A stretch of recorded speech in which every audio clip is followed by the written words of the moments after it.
আমি মাকে খুশি করতে গেলে বউ নারাজ, বউকে খুশি করতে গেলে মা নারাজ। কিন্তু আমি একজন মানুষ, কোন দিকে যাব? ইসলাম বলে তুমি তোমার মার কি? সন্তান। তুমি তোমার বউয়ের কি? স্বামী। শব্দগুলা খেয়াল করবেন। তুমি তোমার মার সন্তান, যার পায়ের নিচে তোমার বেহেশত।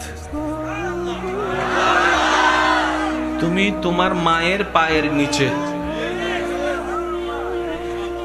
তুমি তোমার বউয়ের কি? স্বামী। স্বামী মানে অভিভাবক। অভিভাবক কি নিচে না উপরে? মায়ের পায়ের নিচে তুমি, আর বউ তোমাকে মাথার উপর রেখেছে, কারণ তুমি বউয়ের অভিভাবক। তো উপরওয়ালা তো নিচের ওয়ালা মতো হয় না, নিচের ওয়ালা তো উপরওয়ালার মতো হয় না। এবার সে বলে আমি করব কি? বলে যে শোনো, তুমি মাকে মাথায় রাখো, বউকে বুকে রাখো।